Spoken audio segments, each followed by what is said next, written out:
मी घाबरतो का तुला? म्हणले नाही. मग तुझ्या घरी जेवायला कसं येऊ? एक तर तू मित्र नाही, एक तर तुझं माझ्यावर दबाव तंत्र नाही, एक तर द्वारकेत दुष्काळ पडला नाही, एक तर मी उपाशी नाही. नाही बघा, आपण मात्र सदा उपाशी. जेवायला या मला की आलो, नाही का? तयारच असतो, भूक असो नसो. भगवंतानं तंत्र सांगितले, कुठं जेवावं लक्षात घ्या. भगवंत मग तो काय म्हणतो, भानुमतीने स्वयंपाक करून ठेवला. भानुमती चांगली होती, त्याची पत्नी खूप चांगली, देवाची भक्त होती.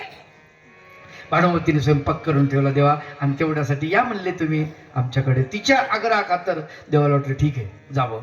गेले घरी. पण हा बहादर यानं काय केलं होतं की भगवंताला आल्यानंतर आसनावर बसवायचं. ज्या आसनावर बसवायचं त्याच्या खाली ते आसन कच्च. भगवंत बसले की त्याच्या खाली खड्डा होता, त्या खड्ड्यात भगवंत पडले पाहिजे, आणि खाली धारदार शस्त्र उभे करून ठेवलेले भगवंताच्या शरीरामध्ये घुसावे. आता देवाला सगळं माहिती हो, बारीक बारीक बारीक गोष्टी देवाला माहिती नाही. माहित नाही का, देवानं आपल्या श्रीचरणाच्या अंगठ्यानं ते वस्त्र बाजूला केलं, आसनावरचं कपडा बाजूला केलं. जसा तो कपडा बाजूला केला ते शस्त्र दिसले. भानुमतीला बोलवलं, भानुमती आली. बघ म्हटले तुझ्या नवऱ्याची करामत, कसं तुझ्या घरी जेवू सांग ना. तू खूप कष्ट केले म्हणे, पण काय करू, तुझ्या संगतीमुळं त्याच्या संगतीमुळं तुझं वाटोळं झालं, त्याच्यामुळे मी काही करू शकत नाही, मी जेवणार नाही. इतका राग आला भानुमतीला, इतका राग आला. महाभारत फार सुंदर वर्णन करतं.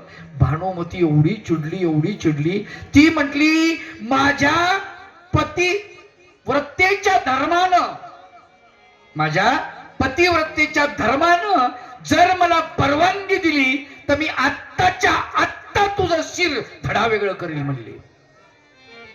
पण काय करू, तू माझा पती आहेस, माझं दुर्भाग्य, कुठल्या जन्माचं माझं दुर्भाग्य, तू मला भेटला नवरा. अरे वेड्या, भगवंत घरी आले नाही आणि देव घरी आले आणि तुला कळत नाही रे बाबा.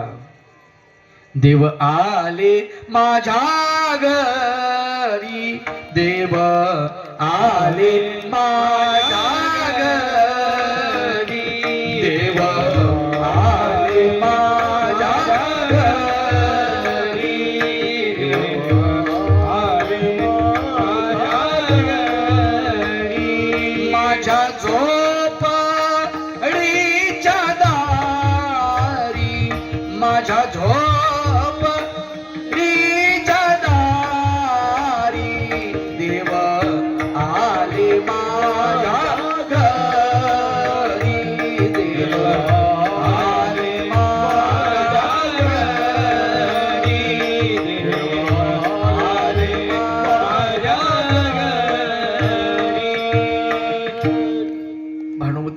राग आला.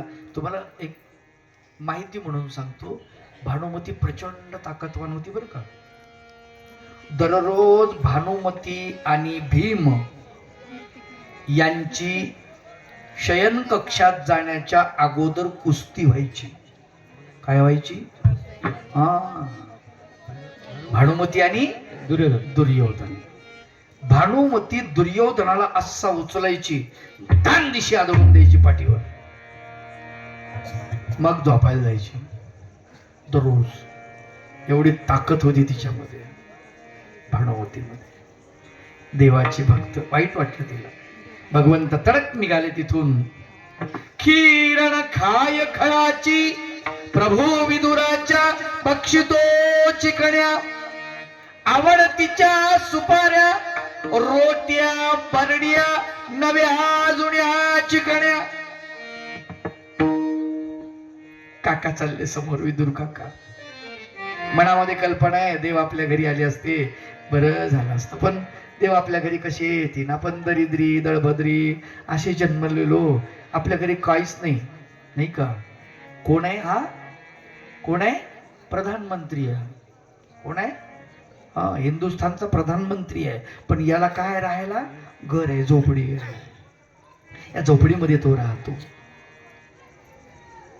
फाटक पाकळ तुटकी बाज अशी याची अवस्था.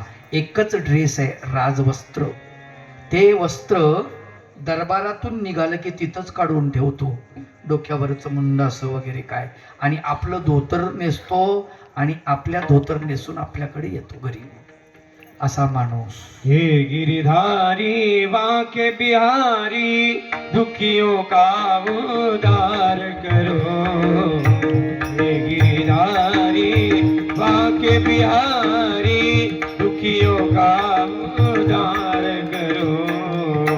अंजलि बांध के विनती करते, अंजलि बांध के विनती करते, भव सिंधु से पार करो। हे गिरधारी वाके बिहारी दुखियों का उद्धार करो। हे गिरधारी वाके बिहारी दुखियों का उद्धार करो।